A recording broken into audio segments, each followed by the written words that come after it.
Her son, David, called on a Tuesday morning. His wife, Sarah, conveniently patched into the call, their voices a practiced blend of casual conversation and pointed expectation.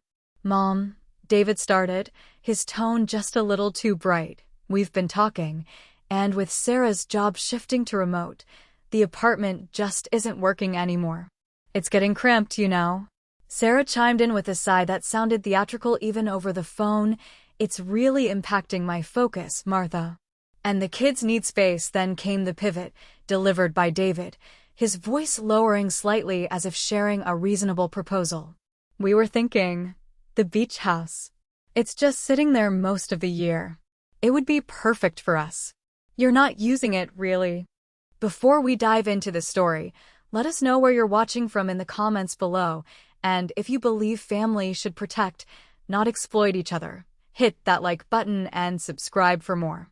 Martha felt a cold, not form in her stomach. Just sitting there. The beach house wasn't just sitting there, it was a place filled with 40 years of memories. Her late husband Robert teaching David to fish on the pier, lazy summer afternoons reading on the porch swing, the sound of waves a constant, soothing presence. It was hers, earned through decades of shared life and careful saving. It was a source of quiet comfort, a place of retreat since Robert passed away 2 years ago. But what she discovered next would force her to choose between family loyalty and self-preservation. Martha was a woman in her late 60s, a recent widow navigating life alone after nearly 40 years of marriage. Robert had left her comfortably secure. There was the family home, a solid, paid-for house in the suburbs, and the smaller, cherished beach cottage inherited from Robert's side of the family years ago. Martha had always been generous to David, their only child.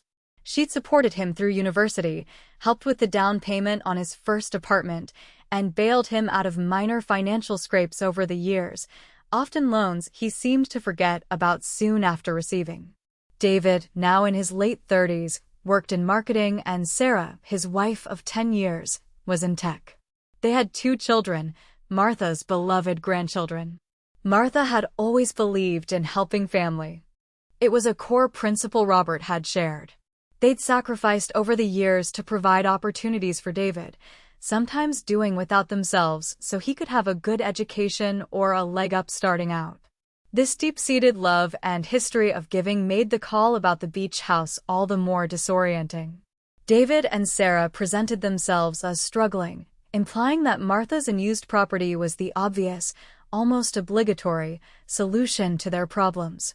Sarah particularly excelled at painting a picture of hardship, cramped spaces, rising costs, the children needing stability. Martha, still finding her footing after Robert's death, felt a natural instinct to help her son, to ensure her grandchildren were happy. Later that same week, Martha stopped by David and Sarah's apartment with some things for the grandchildren.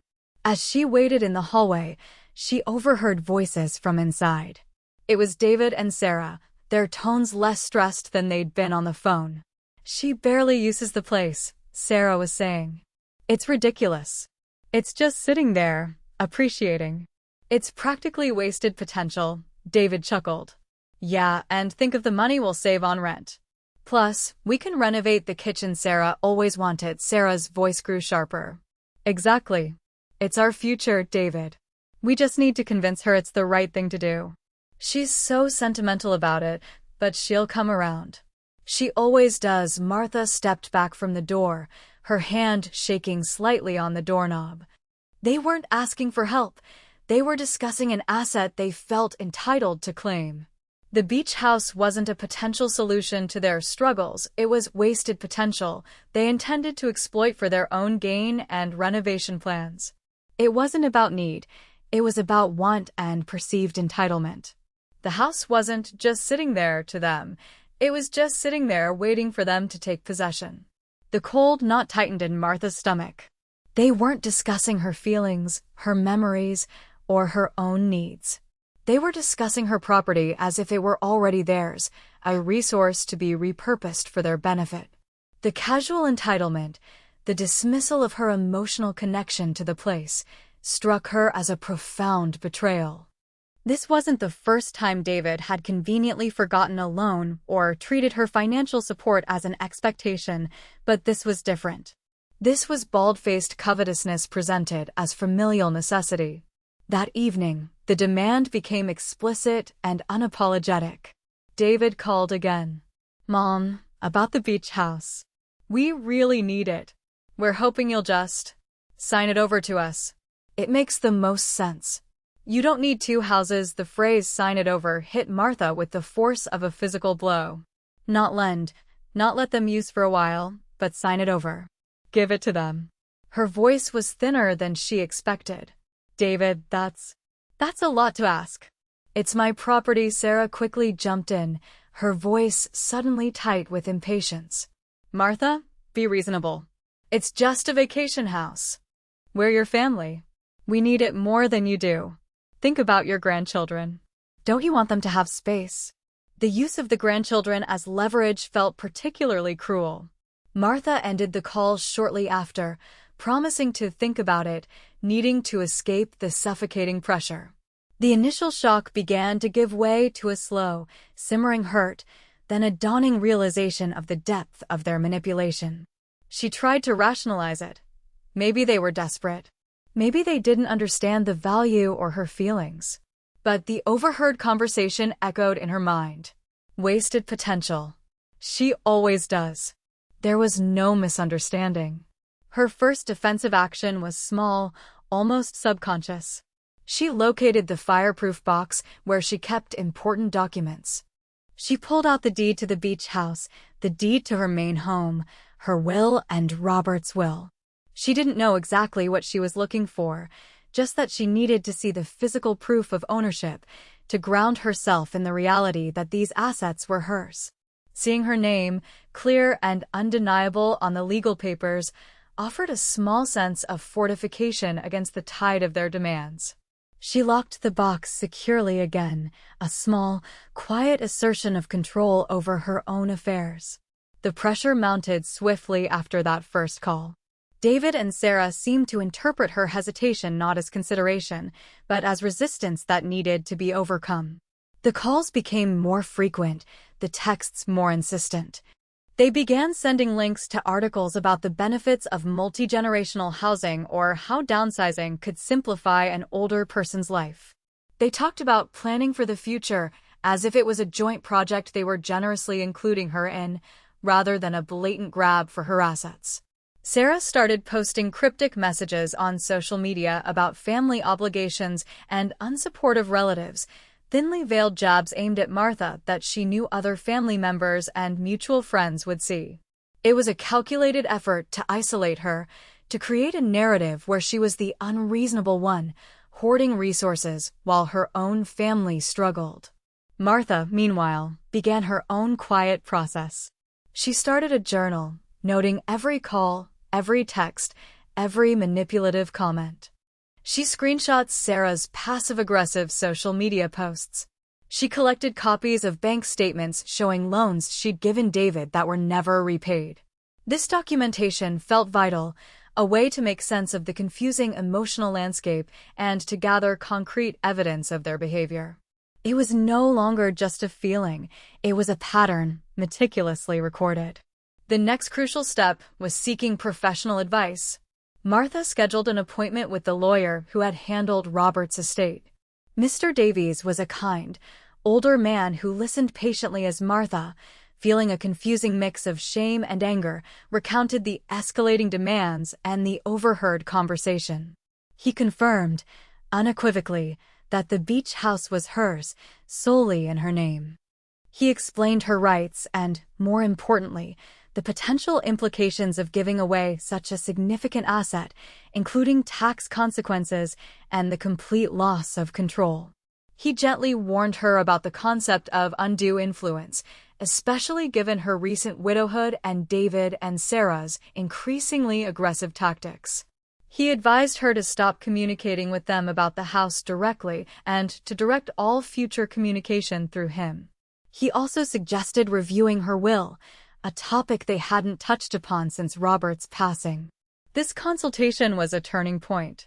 It moved the situation from a confusing family drama into a legal and financial issue, grounding Martha's emotional turmoil in practical reality and providing her with a clear path forward. She left his office feeling less like a victim and more like someone preparing for battle, albeit a quiet, strategic one.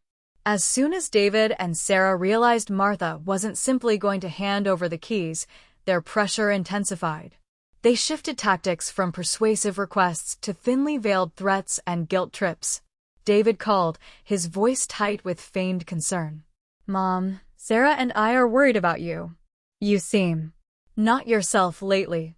Are you sure you're handling everything okay?" It's a lot being alone. This was gaslighting, subtly questioning her competence and independence now that Robert wasn't there to manage things. Sarah would send texts saying, "The kids are so disappointed they won't get to make beach memories in your house." Fake emergencies began to surface. Sudden car troubles requiring large sums of money, always framed as temporary. Just until they got the house sorted, or urgent, unexpected bills that Martha was pressured to cover, just this once. Each request was designed to wear down her resistance, to make her feel guilty or obligated. One evening, they came to her house unannounced, bringing the grandchildren. It seemed like a pleasant visit initially, but as the evening wore on, David cornered her in the kitchen. Sarah lingered just outside the doorway, watching. "Mom," David began, his voice low and intense, "we need you to understand.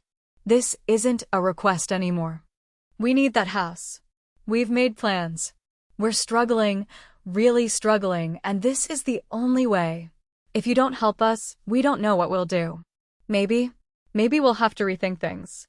About visits. About the kids, the implied threat, using her beloved grandchildren as leverage, was the coldest, most calculated tactic yet. Sarah stepped forward, adding, "It's simple, Martha. Either you give us the house, or things will change." This second mandatory cameo, this direct confrontation where they dropped the pretense and revealed the extent of their entitlement and willingness to inflict pain, solidified Martha's resolve. The hurt was still there, but it was now overshadowed by a quiet, steely determination. They didn't see her as their mother, but as an obstacle, a resource to be exploited. She would not be exploited. Under Mr. Davies' guidance, Martha began implementing her strategy.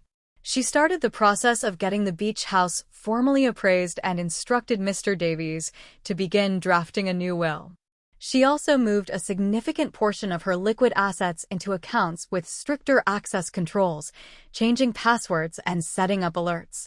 It wasn't about spite, it was about self-preservation and protecting the legacy she and Robert had built together.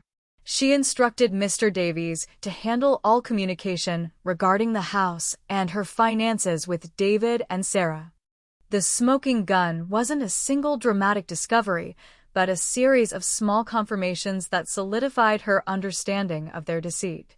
Reviewing bank records with Mr. Davies showed that several loans David had requested for urgent needs had coincided with expensive vacations or luxury purchases Martha hadn't known about. A casual conversation with a neighbor revealed that Sarah's job hadn't suddenly shifted to remote due to necessity, but that she had deliberately sought remote-only roles specifically to justify moving to a coastal location. They hadn't needed the beach house, they had simply wanted it and had crafted an elaborate narrative of need and hardship to manipulate Martha into giving it to them. This pattern of calculated dishonesty, laid bare through documentation, gave Martha the final piece of certainty she needed.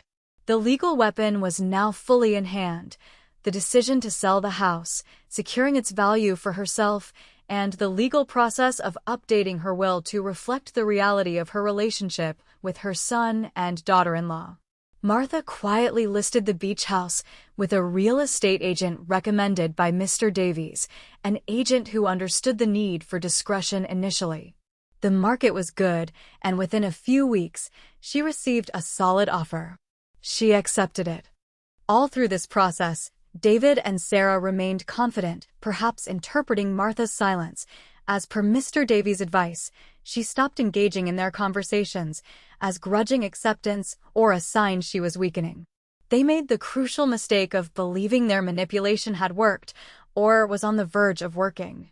They sent cheerful texts asking about her plans for the transfer, or excitedly discussing potential renovation ideas for their new beach place. Their overconfidence was palpable, built on a lifetime of Martha's unconditional generosity and their own inflated sense of entitlement. The climax arrived not with shouting or confrontation at Martha's doorstep, but with the quiet, undeniable finality of legal process. Once the sale of the beach house was final and the funds securely deposited in Martha's protected accounts, Mr. Davies sent a formal letter to David and Sarah. The letter was concise and professional. It stated that Martha had sold the beach property. It also informed them that her will had been updated and they were no longer beneficiaries of her estate, explaining that this decision was a direct consequence of their repeated attempts to coerce her into relinquishing her assets. It concluded by stating that all future communication regarding financial matters or property should be directed through his office. The silence that followed was brief, quickly replaced by a flurry of desperate activity. David and Sarah, realizing they had lost not only the beach house, but also any future inheritance, descended into shock and panic. The polite, manipulative masks dropped entirely. Their calls became frantic, then accusatory. Texts ranged from tearful apologies, which Martha knew were fake, to raging accusations of selfishness and cruelty. They showed up at her door, demanding to talk, demanding explanations. But Martha, fortified by weeks of methodical preparation and Mr. Davies' counsel, remained calm. She didn't answer the door or the calls.